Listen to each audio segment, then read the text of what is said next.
എല്ലാവർക്കും നമസ്കാരം. അപ്പോൾ ഇന്ന് രാവിലെ തന്നെ ഞങ്ങൾ എത്തി നിൽക്കുന്നത് പഞ്ചാബിലെ അമൃത്സറിലാണ്.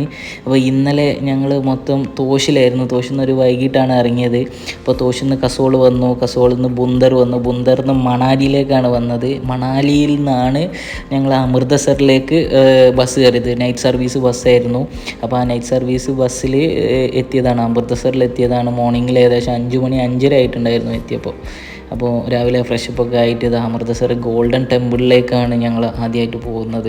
അപ്പോൾ ഗോൾഡൻ ടെമ്പിളിലേക്ക് പോകുന്ന വഴിയാണിത്. അപ്പോൾ അങ്ങോട്ടേക്ക് പോകുമ്പോൾ തന്നെ കിടിലൻ അടിപൊളി കാഴ്ചകളാണ്. ഞങ്ങൾ ഗോൾഡൻ ടെമ്പിളിലേക്ക് നടന്നുകൊണ്ടിരിക്കുമ്പോൾ എന്തോ ഒരു സമരം നടന്നുകൊണ്ടിരിക്കുന്നുണ്ടായിരുന്നു. സിക്കാരെ എന്തോ ഒരു സമരമായിരുന്നു.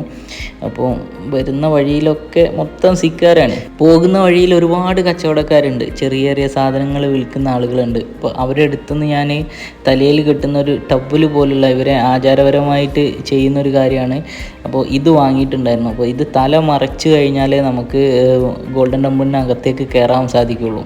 അപ്പോൾ എല്ലാവരും വരുമ്പോൾ ഇത് പുറത്തുനിന്ന് വാങ്ങണമെന്നില്ല, ഗോൾഡൻ ടെമ്പിളിൻ്റെ മുന്നിൽ തന്നെ നമുക്ക് എടുത്ത് ഉപയോഗിക്കാവുന്ന ഒരു ബോക്സിൽ വെച്ചിട്ടുണ്ടാവും. അത് എടുത്ത് ഉപയോഗിച്ചിട്ട് തിരിച്ചു വരുമ്പോൾ നമ്മൾ അതിൽ തന്നെ ഇട്ടാൽ മതി. ഞങ്ങൾ ഏകദേശം ഗോൾഡൻ ടെമ്പിളിൻ്റെ അടുത്തെത്തി തുടങ്ങി. നമ്മൾ ഗോൾഡൻ ടെമ്പിളിലേക്ക് കയറുമ്പോൾ നമുക്ക് ചെരുപ്പ് ഉപയോഗിക്കാൻ സാധിക്കില്ല. അപ്പോൾ നമ്മൾ ചെരുപ്പ് അവിടെ സൂക്ഷിക്കുന്ന ഒരു സ്ഥലമുണ്ട്, അവിടെ കൊടുത്തിട്ട് വേണം നമ്മൾ പോകാൻ. ഇവിടെയുള്ള എല്ലാ സർവീസും നമുക്ക് ഫ്രീ ആണ്, ടിക്കറ്റോ അങ്ങനത്തെ ഒരു കാര്യമില്ല. അങ്ങനെ മനസ്സിലെ ഒരുപാട് നാളത്തെ ഒരു ആഗ്രഹം സാധിക്കാൻ പോവാണ്. ഗോൾഡൻ ടെമ്പിളിൻ്റെ അകത്തേക്ക് ഞങ്ങൾ കയറാൻ പോവാണ്. അപ്പം ഭയങ്കര ഒരു എക്സൈറ്റ്മെൻറ്റിലാണ്, എങ്ങനെയായിരിക്കും അവിടെ എന്നുള്ള ഒരു ഭയങ്കര ഒരു എക്സൈറ്റ്മെൻറ്റിലാണ് നമ്മൾ നിൽക്കുന്നത്. ഗോൾഡൻ ടെമ്പിളിൻ്റെ തന്നെ ഏറ്റവും ഒരു പ്രധാനപ്പെട്ട ഗേറ്റിലാണ് ഞങ്ങൾ എത്തിപ്പെട്ടത്.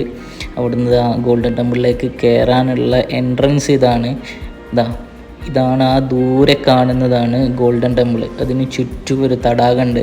ആ തടാകത്തിന് നടുക്കായിട്ടാണ് ഗോൾഡൻ ടെമ്പിൾ സ്ഥിതി ചെയ്യുന്നത്. ഇവിടെ എത്തിക്കഴിഞ്ഞാൽ നമ്മൾ പ്രധാനമായിട്ടും ശ്രദ്ധിക്കേണ്ട ഒരു കാര്യമുണ്ട്. നമ്മൾ ഫോട്ടോ എടുക്കുമ്പം തന്നെയാണെങ്കിൽ സെൽഫി എടുക്കാൻ പാടില്ല. നമ്മൾ നിൽക്കുന്നത് തന്നെ ഭയങ്കര ഭക്തിപരമായിട്ട് നിന്ന് കഴിഞ്ഞാലേ അവർ ഇവിടെ ഫോട്ടോ എടുക്കാൻ സമ്മതിക്കുള്ളൂ. ഇവിടെ ഒരുപാട് അവരുടെ സ്റ്റാഫുണ്ട്. ഇപ്പോൾ ഫോട്ടോ എടുക്കുമ്പോൾ വളരെ സൂക്ഷിച്ച് വേണം ഫോട്ടോ എടുക്കാൻ വേണ്ടിയിട്ട്.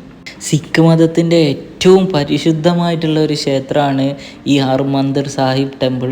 ഇതൊരു സരോവർ തടാകത്തിൻ്റെ നടുക്കാണ് സ്ഥിതി ചെയ്യുന്നത്. ഈ ചുറ്റും കാണുന്ന ഈ തടാകത്തിൻ്റെ പേരാണ് സരോവർ തടാകം. വേറൊരു പ്രത്യേകത എന്താണെന്ന് വെച്ചാൽ ഇവിടെ എത്തുന്ന എല്ലാവർക്കും ഭക്ഷണം സൗജന്യമാണ്. അപ്പോൾ നമുക്ക് ഇഷ്ടം പോലെ ആവശ്യത്തിന് ഇവിടെ നിന്ന് നമുക്ക് ഭക്ഷണം കഴിക്കാം. സിഖുകാരുടെ തന്നെ ഭയങ്കര വിശ്വാസപരമായിട്ടുള്ള ഒരു സ്ഥലമായതുകൊണ്ട് തന്നെ ഇതിനകത്തുനിന്ന് നമ്മൾ അധികം വീഡിയോസൊന്നും എടുത്തിട്ടുണ്ടായിരുന്നില്ല. ഞങ്ങൾ ഇവിടെ തന്നെ ഒരു ആത്മീയപരമായിട്ട് അപ്രോച്ച് ചെയ്യാനാണ് ശ്രമിച്ചത്. അങ്ങനെ കുറേ നേരം പ്രാർത്ഥനയിലൊക്കെ മുഴുകി അവിടുന്ന് ഭക്ഷണമൊക്കെ കഴിച്ചിട്ടാണ് നമ്മൾ ഇവിടുന്ന് ഇറങ്ങിയത്. ഇവിടുന്ന് ഇറങ്ങി ഞങ്ങൾ നേരെ പോകാൻ പോകുന്നത് ജാലിയൻ വാലാബാഗിലേക്കാണ്. ജാലിയൻ വാലാബാഗിലേക്ക് ഇവിടുന്ന് നടക്കാനുള്ള ദൂരമേ ഉള്ളൂ. അങ്ങനെ ഞങ്ങൾ നടന്ന് ജാലിയൻ വാലാബാഗിൻ്റെ എൻട്രൻസിലേക്ക് എത്തി. ഈ കാണുന്നതാണ് ജാലിയൻ വാലാബാഗിലേക്കുള്ള എൻട്രൻസ്. നമ്മൾ അവിടെ തന്നെ ഒരുപാട് ആളുകളുടെ പ്രതിമയിൽ കൊത്തിവെച്ച രൂപങ്ങളുണ്ടായിരുന്നു. നമ്മളെല്ലാവരും LP ക്ലാസ് മുതൽ പഠിച്ച ഇന്ത്യൻ സ്വാതന്ത്ര്യ സമരത്തിലെ ഏറ്റവും പ്രധാനപ്പെട്ട ഒരു സംഭവം നടന്ന ഒരു സ്ഥലത്തേക്കാണ് ഇപ്പോൾ എത്തിപ്പെട്ടത്. അപ്പോൾ ഇവിടെ എത്തിയപ്പോൾ എനിക്ക് നമ്മൾ പുസ്തകങ്ങളിലൂടെ വായിച്ചറിഞ്ഞ ജാലിയൻ വാലാബാഗിലേക്ക് എത്തിയപ്പോൾ ആ ചരിത്രം മൊത്തം എൻ്റെ മനസ്സിലേക്ക് ഒഴുകിയെത്തുകയായിരുന്നു. അപ്പോൾ ഭയങ്കര ഒരു പറഞ്ഞറിയിക്കാനാവാത്തൊരു എക്സൈറ്റ്മെൻ്റ് ആയിരുന്നു ഇവിടെ എത്തിയപ്പോൾ. കാരണം ഇതിനകത്തെ ഓരോ സ്ഥലവും സന്ദർശിക്കുമ്പോഴോ നമ്മളെ സ്വാതന്ത്ര്യ സമര ചരിത്രവും പിന്നെ ഇവിടെ നമ്മൾ അന്ന് ഉണ്ടായിരുന്നാൽ ഈ ഒരു സ്ഥലത്ത് എത്തിയിട്ട് നമ്മളാണ് അന്ന് ജീവിച്ചിരിക്കുന്നതെങ്കിൽ എങ്ങനെയായിരിക്കും ആ ഒരു സംഭവം ഞാൻ റീക്രിയേറ്റ് ചെയ്യാനാണ് ഇവിടെ മൊത്തം ഞാൻ ശ്രമിച്ചത്. അപ്പോൾ ഇന്ത്യക്കാരായ നമ്മൾ എല്ലാവരും നിർബന്ധമായിട്ടും പോയി സന്ദർശിക്കേണ്ട അത്രയും ചരിത്ര പ്രാധാന്യമുള്ള ഒരു സ്ഥലമാണ് ജാലിയൻ വാലാബാഗ്. ഇന്ത്യയുടെ സ്വാതന്ത്ര്യ സമര ചരിത്രത്തിലെ ഏറ്റവും ദുഃഖകരവും അതേസമയം ഭയങ്കര പ്രചോദനപരമായിട്ടുള്ള ഒരു സ്ഥലമാണ് ഈ ജാലിയൻ വാലാബാഗ്. 1919 ഏപ്രിൽ 13 ഇവിടെ ബ്രിട്ടീഷ് സൈനികർ നിരായുധരായ ഇന്ത്യൻ പൗരന്മാരെ ഒരു കരുണയും ദാക്ഷിണ്യമില്ലാതെ വെടിവെച്ച് വീഴ്ത്തിയത്. ഒരുപാട് ധീരന്മാരായ രക്തസാക്ഷികളുടെ കഥയാണ് ഈ ജാലിയൻ വാലാബാഗിന് മൊത്തം പറയാനുള്ളത്. ഇവിടെ വന്നിട്ട് നമുക്ക് കിട്ടുന്ന അനുഭവം പറഞ്ഞറിയിക്കാൻ കഴിയാത്തതാണ്. അപ്പോൾ അടുത്തതായിട്ട് നമ്മൾ കാണാൻ പോകുന്നതാണ് ഷഹീദി വെല്ല് അഥവാ രക്തസാക്ഷികളുടെ കിണർ. ബ്രിട്ടീഷ് സൈന്യം ആയിരക്കണക്കിന് നിരായുധരായ ഇന്ത്യക്കാരുടെ മേൽ വെടിവെച്ചപ്പോൾ രക്ഷപ്പെടാൻ ഒരു വഴിയുമില്ലാതെ നൂറുകണക്കിന് ആളുകളാണ് ഈ കാണുന്ന കിണറിലേക്ക് എടുത്തു ചാടിയത്. അന്ന് ജാലിയൻ വാലാബാഗ് 4 വശവും മതിൽ കൊണ്ട് ചുറ്റപ്പെട്ടൊരു സ്ഥലമായിരുന്നു. അപ്പോൾ ഇതിനകത്തുനിന്ന് രക്ഷപ്പെടാൻ വേറെ ഒരു വഴിയുമില്ലായിരുന്നു. അങ്ങനത്തെ ഒരു സ്ഥലത്തേക്കാണ് ജനറൽ ഡയർ വന്നിട്ട് ഇന്ത്യക്കാർക്ക് നേരെ ഈ വെടി ഉയർത്തത്. ഈ മതിലിലൊക്കെ മാർക്ക് ചെയ്ത് വെച്ചതാണ് അന്ന് വെടി വെച്ചപ്പോൾ അവരുടെ ബുള്ളറ്റ് വന്ന് പതിച്ച സ്ഥലങ്ങളാണിതാ ഈ മാർക്ക് ചെയ്ത് വെച്ചത്. ഇന്ത്യക്കാരുടെ നെഞ്ചിലൂടെയും കഴുത്തിലൂടെയും തലയിലൂടെയും തുളഞ്ഞു കയറിയ ബുള്ളറ്റുകൾ പതിച്ച സ്ഥലമാണ്, ചോരയുടെ മണമുള്ള സ്ഥലം. ഇതുപോലെ ഈ ജാലിയൻ വാലാബാഗിൻ്റെ മതിലിൽ ഒരുപാട് സ്ഥലങ്ങളിൽ നമുക്ക് ഇതേപോലെ ബുള്ളറ്റ് മാർക്കുകൾ കാണാം.